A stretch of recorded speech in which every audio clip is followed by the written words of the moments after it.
I love that everybody's getting a little rowdy later in the evening, and not too rowdy, just a little rowdy. So thank you all. First of all, this is far more fun than I thought it was going to be, and I have to say the committee was very lively in the VIP cocktail reception. I love the fact that there were 2 cocktail receptions. I think whoever at the foundation started that, and I don't think it was my father, did a great job. So, getting the call from Superintendent Yankee for me was an invitation to look back at my years at New Trier, which admittedly were, well, some of the most confusing times of my life. So it's one that I rarely revisit or stare into its startling face or consider its teachings, and in doing so, in preparation to speak with you tonight, I've discovered the teachings of high school for me are thus. First, it is exhilarating to grow, to learn, and to be creative. Second, it is uncomfortable to be uncomfortable about not fitting in. And finally, it is awkward to be awkward. For me, I learned it is not enough to follow a traditional path, and it is too much to go entirely off-piste. So the act of becoming me was never so much on fire as it was at New Trier. From my orange hot pants to protesting the war, you guys got to play along. You have to go back for those of you old enough. From exploring my inner poet in Mrs. Pink's creative writing class to leading social service and tutoring kids in Uptown, from taking shop instead of home ec, and from working at Lenny's Delicatessen waiting on and getting to know both the well-heeled as well as the shop workers and landscapers of Winnetka, I traversed as wide a path as my rule-following, obedient, eldest child ways would allow. I was always happy to be a girl. Our house was filled with women's words and women's emotions.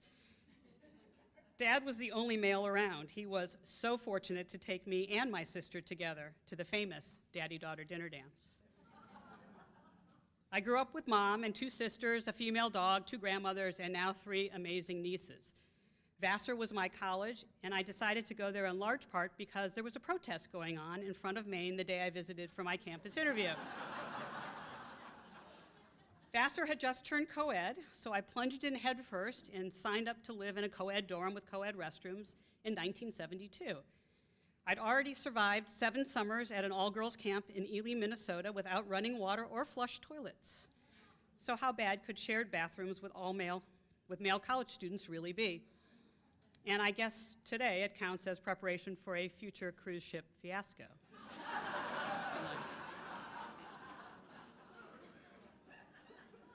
In the real world, post-college, I found myself in the opposite of the world I grew up in. I'd moved to Atlanta, Georgia. I went to work as a secretary for what seemingly was the only company that would hire a northerner, Turner Broadcasting. At the time, the corporate office was at Ted's outdoor billboard plant, and if it wasn't for the company's softball team, my career might have ended right then. It turned out, actually, there were 2 company softball teams, one comprised of young, brawny ad salesmen and women from the TV station known as the Superstation. They, of course, had the winning record. The other team was our corporate staff. They were made up of unathletic accountants and a couple of in-shape execs, and, of course, I was on that corporate team.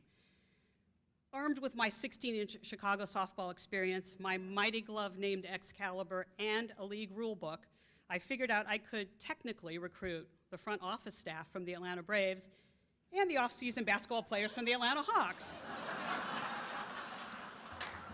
So you can bet I helped sign up guys like Tree Rollins and Dan Roundfield and played through that first really hot summer and had a winning season. So when Ted Turner announced he was starting CNN, I raised my hand, I asked for a job, and then finally, at age 24, my career began. So now I get to detour for a moment to use my table guests at table 12 as part of telling the story. I'm sure they're thrilled about this.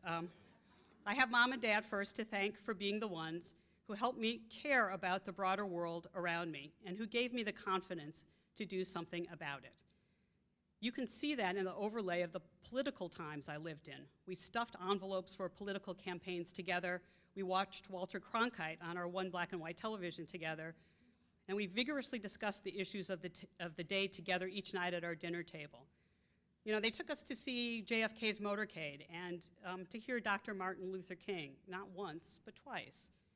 And while protesting at the Democratic National Convention was deemed too risky, demonstrating on the front lawn of New Trier was okay. Dad still takes the train downtown where he practices real estate law. He's actually in the same law firm as Scott Turow. And also at the table was my sister Nancy, a New Trier grad, her husband Stephen, and their two fabulous daughters, Hannah and Caroline. Caroline is class of, can I say it, 13, about to graduate.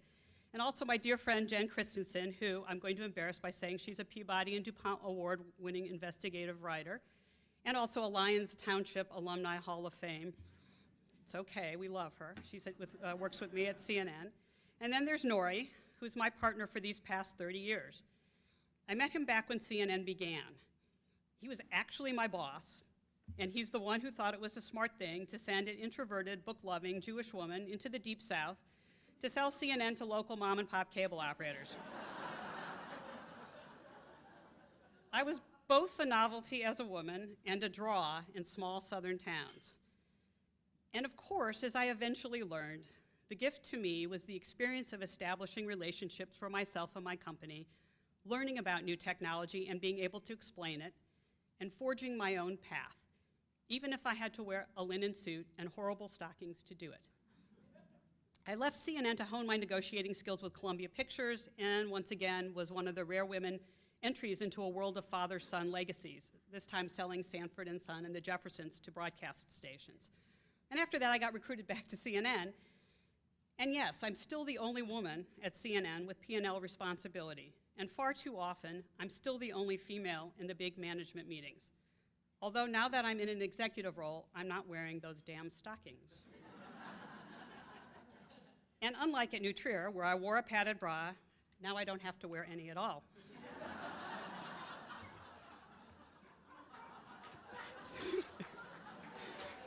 You know, think about that for just a minute. What's most important to me in this job as a senior executive at a global news organization is what I can do for the future using the same skills I learned all those confusing years ago at New Trier.